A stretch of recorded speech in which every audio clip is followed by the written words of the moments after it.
KG का, वैसा ही हमने शुरू किया। और इससे फिर एक स्टेज आकर गया, इंक्यूबेशन सेंटर बनते गए।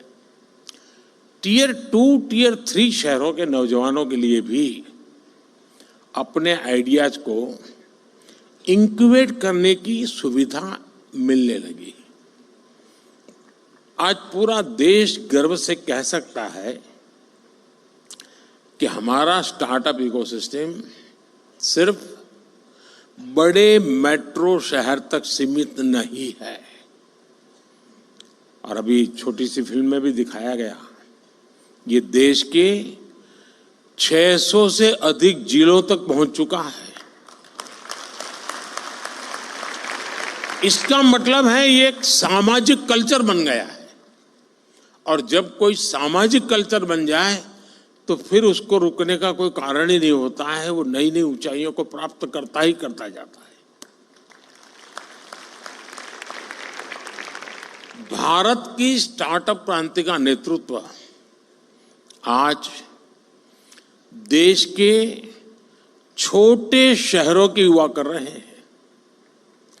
कुछ लोग सोचते हैं कि हमारे स्टार्टअप सिर्फ टैक्स स्पेस तक ही सीमित है, लेकिन मुझे खुशी है कि आज agriculture, textile, medicine, transport, space, even मैंने देखा योगा में स्टार्टअप शुरू हुए हैं।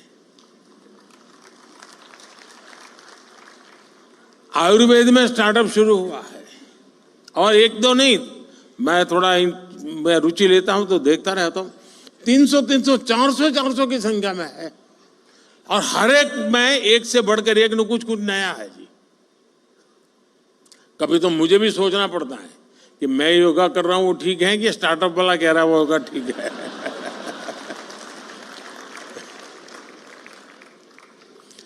साथियों, स्पेस जैसे सेक्टर में जो कि हमने अभी कुछ ही समय पहले ओपन अप किया। पहले तो सरकार में जैसा स्वभाव रहता है जंजीरें बांध देना, और मेरी पूरी ताकत जंजीरें तोड़ने में लगी रहती है। स्पेस में 50 से अधिक सेक्टर्स में भारत के स्टार्टअप बहुत अच्छा काम कर रहे हैं। और ऑलरेडी हमारे स्टार्टअप स्पेस शटल लॉन्च करने लगे हैं जी, इतने कम समय में। साथियों, भारत की युवा शक्ति का सामर्थ्य आज पूरी दुनिया देख रही है। इस सामर्थ्य पर भरोसा करते हुए देश ने स्टार्टअप इकोसिस्टम निर्माण करने की तरफ अनेक कदम उठाए हैं। शुरुआत में इस प्रयास पर भरोसा करने वाले बहुत कम थे। जैसा मैंने प्रारंभ में कहा, हमारे यहां पढ़ाई का मतलब नौकरी और नौकरी का मतलब सिर्फ सरकारी नौकरी, यही सब था। मैं बड़ौदा में रहता था पहले, और वहाँ महाराष्ट्रियन परिवारों से मेरा नाता जरा ज़्यादा था। तो गायकवाड़ी स्टेट है, तो हमारे कुछ साथी बड़े मजाकिया स्वभाव से कहते थे, अगर बेटी बड़ी हुई, शादी तय करनी है, तो घर में चर्चा क्या होती है? बोले मुला फाल छाना है, अरे बेटा बहुत अच्छा है, फिर क्या सरकारी नौकरी है बस, तो बेटी शादी होने के लिए योग्य हो गया। आज पूरी सोच बदल गई है।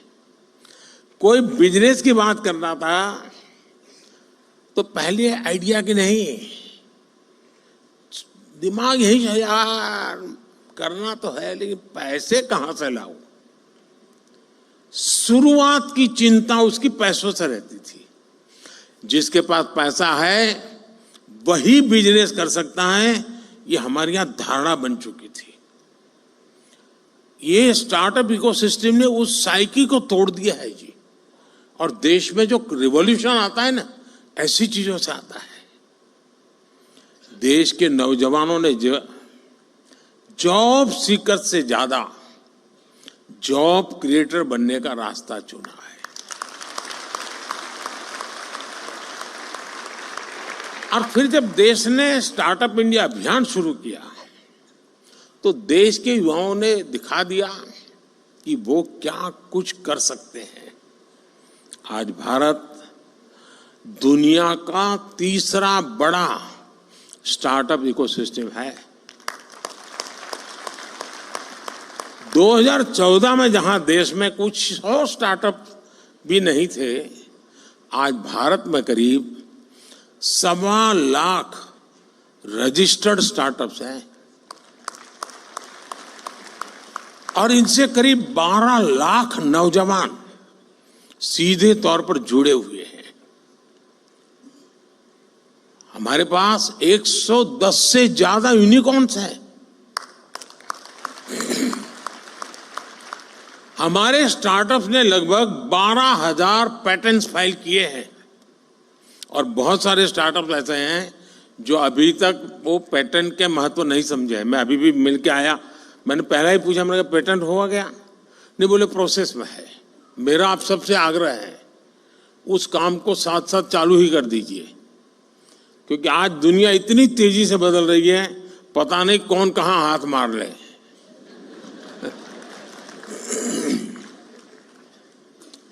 और देश ने कैसे इनकी हैंड होल्डिंग की है उसका एक और उदाहरण है जेम पोर्टल। यहां पर उसकी व्यवस्था है, आप देख सकते हैं।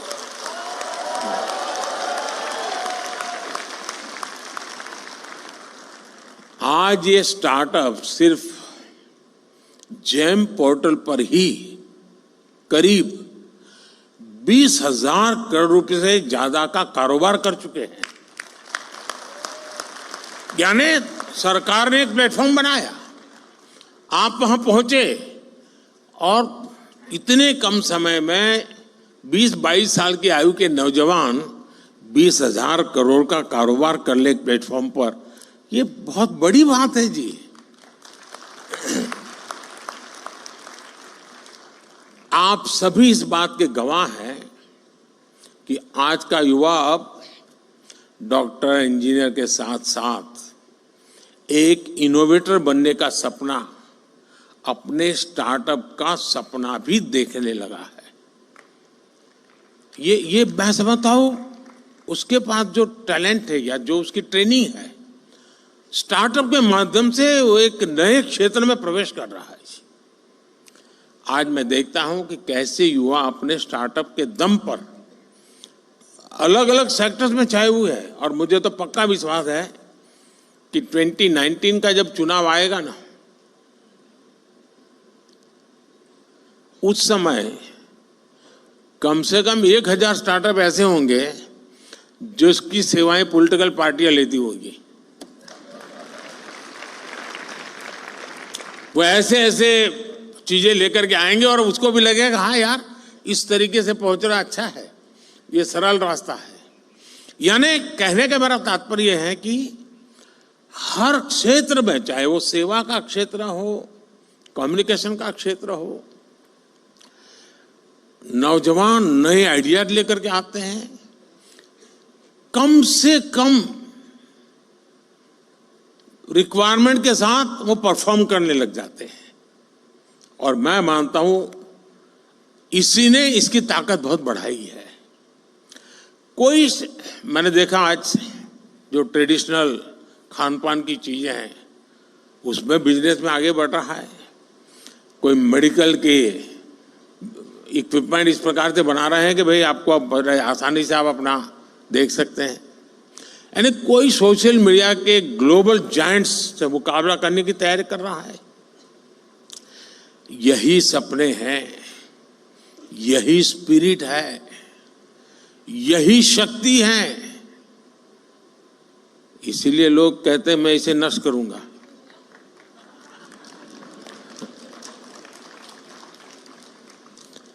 एक तरह से मैं कह सकता हूं कि कुछ वर्ष पहले देश ने पॉलिसी प्लेटफॉर्म पर जो स्टार्टअप लॉन्च किया था वो सफलता की नई ऊंचाइयों को छू रहा है। साथियों, स्टार्टअप्स को देश के डिजिटल इंडिया अभियान से जो मदद मिली है, और मैं मानता हूं कि यूनिवर्सिटीज ने इसे केस स्टडी के रूप में स्टडी करना चाहिए। वो अपने आप में एक बहुत बड़ा इंस्पिरेशन है। हमारे फिनटेक स्टार्टअप्स को यूपीआई से बहुत बड़ी मदद मिली है। भारत में ऐसे इनोवेटिव प्रोडक्ट्स और सर्विसेज तैयार हुई हैं जिससे देश के हर कोने में डिजिटल सुविधाओं का विस्तार हुआ है। और साथियों, आपको अंदाज नहीं है कि हम जहां हैं, हम रोजमर्रा की जिंदगी है तो हमें पता नहीं चलता है, लेकिन मैं G20 समिट के समय देखता था, हमने यहाँ एक बूथ लगाया था जहां पर अभी आपके एग्जीबिशन लगा है, वहाँ G20 समिट में, और वहाँ यूपीआई कैसे काम करता है हम 1-1 हज़ार रुपये देते थे ताकि उनको ट्रायल रन करने के लिए काम आए। हर एक एम्बेसी अपने टॉप मोस्ट लीडर को वहां ले जाने का आग्रह रखती हुई, जरा वहां देखिए एक बार। यानी वहां लाइन लगी रही थी बड़े बड़े नेताओं की कि यूपीआई है क्या, काम कैसे करता है, और उनके लिए बड़ा अजूबा था। हमारे यहाँ गांव में सब्जी वाला भी बड़े आराम से कर लेता है।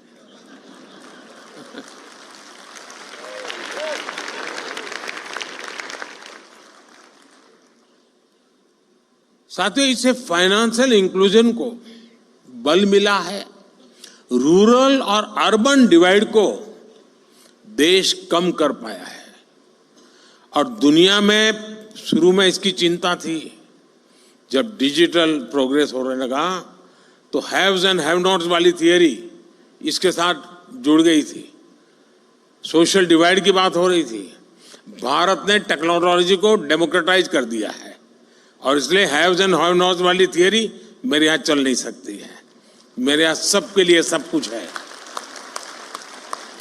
आज एग्रीकल्चर हो, एजुकेशन हो, हेल्थ हो, इनमें स्टार्टअप्स के लिए नई संभावनाएं बन रही है।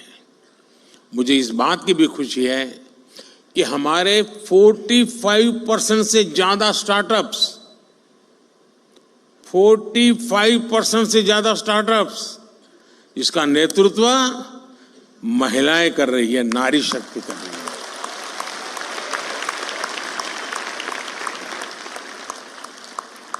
इस ताकत का कोई अंदाज नहीं लगा सकता जी। ये पूरा एडिशनल बेनिफिट है देश को।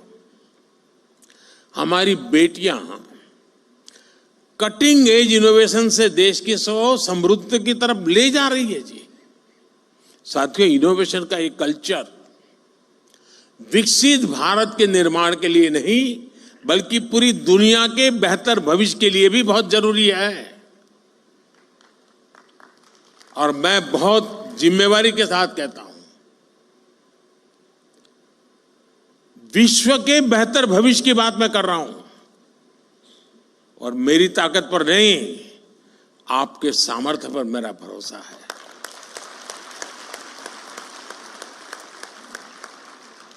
भारत ने अपना ये विजन अपनी G20 प्रेसिडेंसी के दौरान स्पष्ट किया है। इसी प्रीमाइसिस में G20 समिट हुई। विश्व के सभी बड़े नेता कोविड के बाहर दुनिया को कहां ले जाना इसके लिए खड़े बैठे थे, और इसी मंडप पे मेरा देश का यंग माइंड बैठा है जो 2047 तक जाने का रास्ता तय करने वाला है।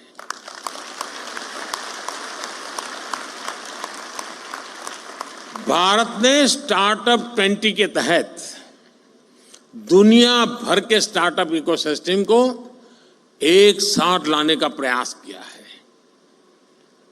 इसी भारत मंडप में G20 के दिल्ली डिक्लेरेशन में पहली बार स्टार्टअप्स को न सिर्फ इंक्लूड किया गया बल्कि उन्हें नेचुरल इंजन ऑफ ग्रोथ भी माना गया।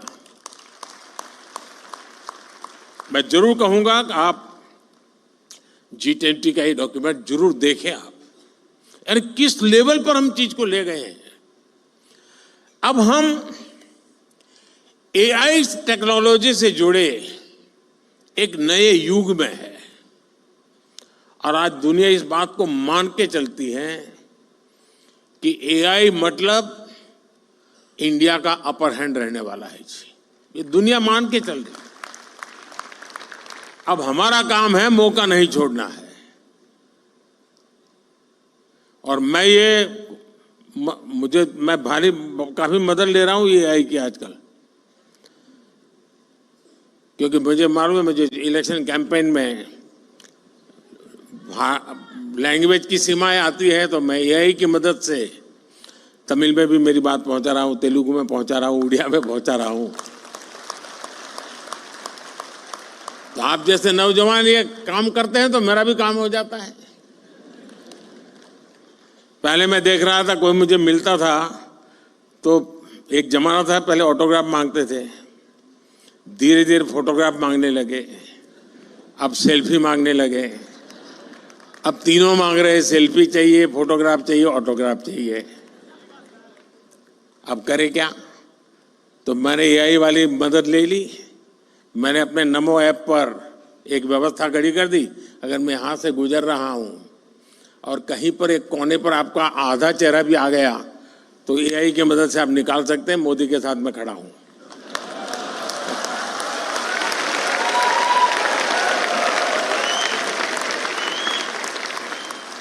आप लोग नमो ऐप पर जाएंगे तो फोटो बूथ है, वहां से आपको फोटो मिल जाएगी आपकी। जरूर आया होगा, मैं यहां से गुजरा हूं तो।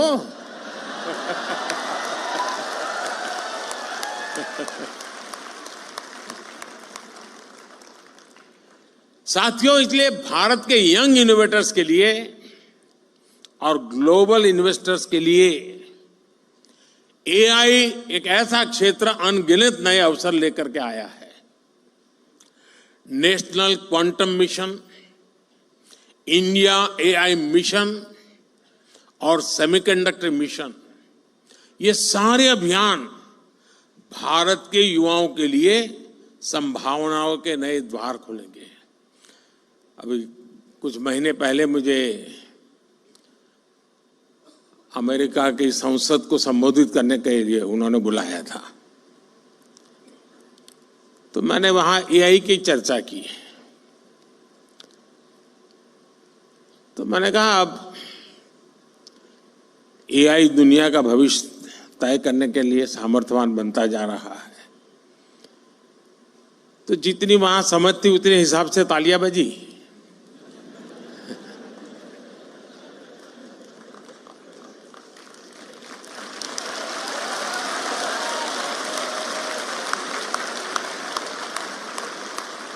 फिर मैंने कहा कि मेरा एआई का मतलब है America India.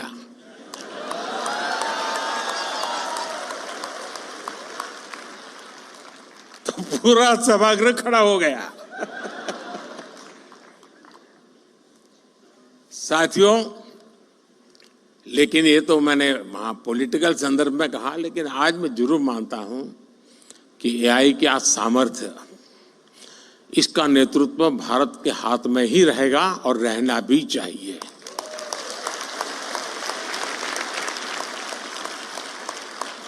Indian solutions for global applications की भावना, मुझे पक्का विश्वास है, बहुत बड़ी मदद करेगी।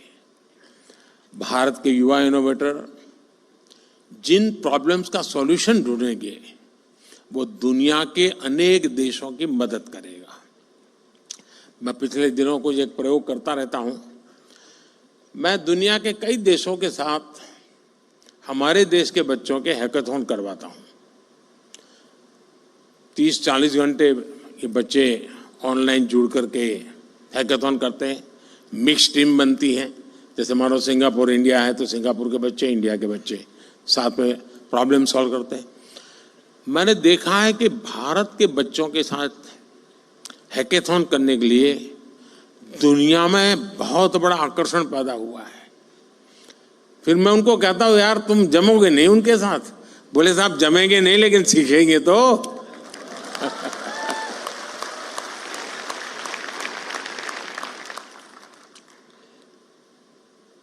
दोस्तों, भारत में जो इनोवेशन ट्राइड और टेस्टेड होगा, वो दुनिया की हर ज्योग्राफी और डेमोग्राफी में सक्सेसफुल होगा, क्योंकि हमारे यहां सब नमूने हैं। यहाँ रेगिस्तान भी मिलेगा, यहाँ बाढ़ वाला इलाके भी मिलेगा, यहाँ पर मीडियम पानी वाला भी है, यानी हर प्रकार की चीज आपको एक ही जगह पे सब मौजूद है जी। और इसलिए यहाँ जो सक्सेस हुआ वो दुनिया में कहीं पर भी सक्सेस हो सकता है। साथियों, भारत लगातार इस विषय में फॉरवर्ड प्लानिंग करते हुए चल रहा है। देश ने हजारों करोड़ रुपयों के नेशनल रिसर्च फाउंडेशन बनाने का निर्णय लिया है। थोड़े समय पहले इसका निर्णय आपने देखा होगा। और इंटरिम जो बजट हमने रखा था, हमारे देश में कुछ चीजों की चर्चा करने के लिए लोगों को फुर्सत नहीं है, क्योंकि फालतू चीजों में उनका टाइम बहुत जाता है। इस इंटरिम बजट में, क्योंकि पूरा बजट तो अभी जब मैं दोबारा आऊंगा तब आएगा,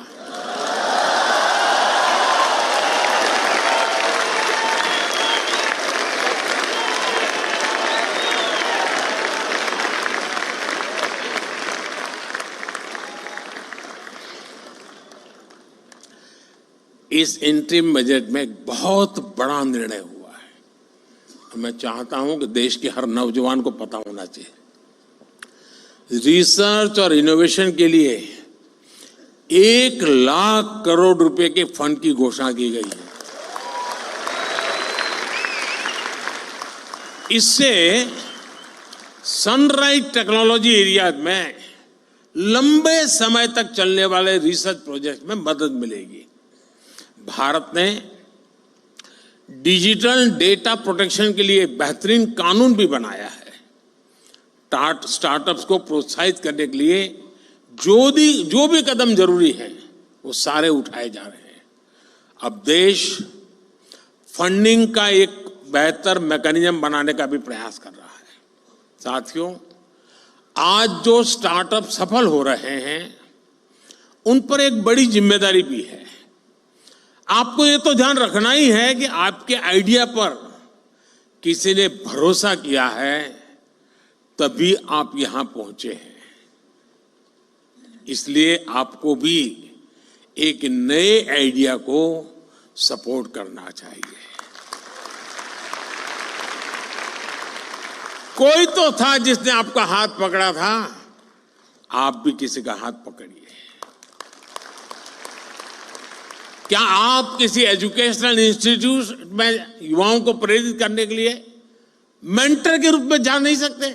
मान लीजिए आपने 10 टिंकरिंग लैब ले लिए, जाएंगे उन बच्चों से बातें करेंगे, आपके आइडिया उनके आइडिया चर्चा करेंगे, इंक्यूबेशन सेंटर पर जाएंगे, 1 घंटा दीजिए, आधा घंटा दीजिए, मैं रुपये पैसे देने की बात नहीं कर रहा हूं। देश की नई पीढ़ी से मिलिए दोस्तों, मजा आ जाएगा।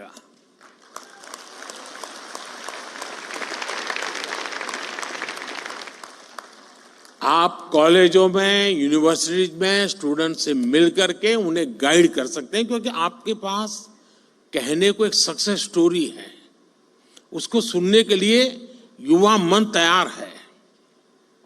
आपने खुद को साबित किया है, अब आपको दूसरे नौजवानों को दिशा दिखानी है। देश हर कदम आपके साथ है। मैं यहां 2 और भी बात कहना चाहता हूं। ये जो मैं सरकार में काम करता हूं, थोड़ा अंदर की बात बताता हूं, मीडिया में नहीं जानी चाहिए।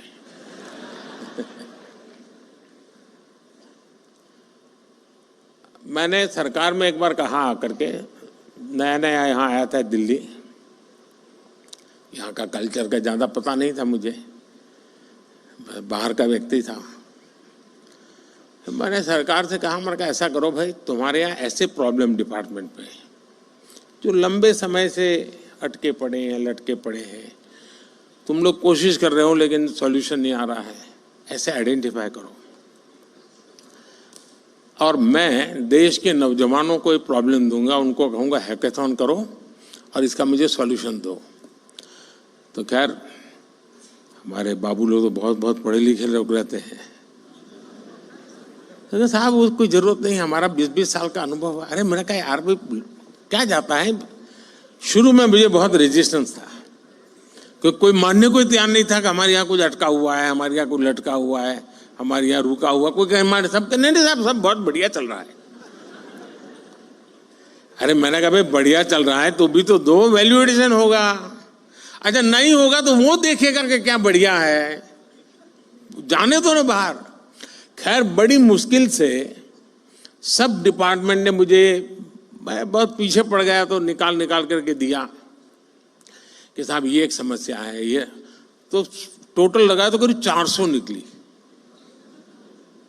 अब वो तो शायद मुझे लगता है 0.1% भी नहीं बताया होगा। मैंने देश के नौजवानों का हैकेथॉन किया और उनको समस्याएं दे दी। मैंने कहा इसका सॉल्यूशन लेके आओ। आप हैरान हो जाएंगे जी, इतने बढ़िया सॉल्यूशन दिए उन्होंने, वे आउट दिए उन्होंने, और करीब 70-80% आइडियाज उन बच्चों के सरकार ने अडॉप्ट कर लिए। फिर स्थिति ये बनी कि हमारे डिपार्टमेंट मुझे पूछने लगे साहब इस साल हैकेथॉन कब होगा, क्योंकि उनको लगा कि भाई ये सॉल्यूशन तो यहीं पर मिलेगा। यानी कहने का तात्पर्य है कि इनके पास जब मिलते हैं बच्चे, बैठते हैं, बहुत चीजें निकाल के लाते हैं। और ये 18, 20, 22 साल के नौजवान है जी। मैं कहूँगा ये जो हमारे बिजनेस के जो CII है, फीकी है, एसोचैम है, मैं उनको कहता हूँ कि वो अपनी अपनी इंडस्ट्री के प्रॉब्लम आइडेंटिफाई करें। प्रॉब्लम आइडेंटिफाई करके वे ये स्टार्टअप वालों का हैकेथॉन करें और उनको प्रॉब्लम दे। मैं पक्का मानता हूं ये बहुत बढ़िया सॉल्यूशन ला करके देंगे आपको। उसी प्रकार से मैं MSMEs के लोगों को कहूंगा कि आप अपने प्रॉब्लम्स निकालिए। टेक्निकल हर्डल्स होंगे, समय बहुत ज्यादा होगा, स्मूथनेस नहीं होगी मैन्युफैक्चरिंग में, डिफेक्टिव प्रोडक्शन होता होगा, बहुत सी चीजें होंगी। आप देश के स्टूडेंट्स के पास जाइए, उनका हैकेथॉन आप ऑर्गेनाइज, MSMEs के लोग खुद, और सरकार को कहीं मत में रखिए। हम ये 2 एरिया में अगर मेहनत शुरू करें तो देश की यंग टैलेंट हमें बहुत सारी समस्याओं का समाधान देंगे और हमारी यंग टैलेंट को इसमें से आइडिया मिलेगा कि हाँ ये भी क्षेत्र है जहां मैं काम कर सकता हूं। हमें इस स्थिति में जाना चाहिए और मैं मानता हूं कि स्टार्टअप महाकुंभ में से कुछ एक्शनेबल पॉइंट निकलने चाहिए। उन एक्शनेबल पॉइंट्स को लेकर के हम आगे चले। और मैं आपको वादा करता हूं, अब ये 1.5-2 महीने में जरा और काम में व्यस्त हूं, लेकिन इसके बाद मैं आपके लिए अवेलेबल हूं।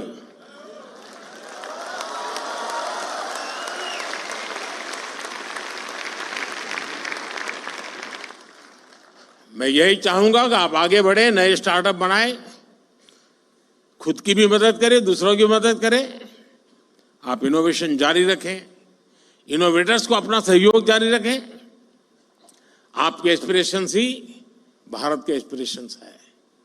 भारत को 11वें नंबर से 5वें नंबर की इकोनॉमी बना दिया और इसमें बहुत बड़ी भूमिका मेरे देश के नौजवानों की है, आपकी है। अब भारत को, और मैंने हिंदुस्तान को गारंटी दी है कि मेरे तीसरे टर्म में मैं देश को दुनिया की तीसरी इकोनॉमी बना करके रहूंगा।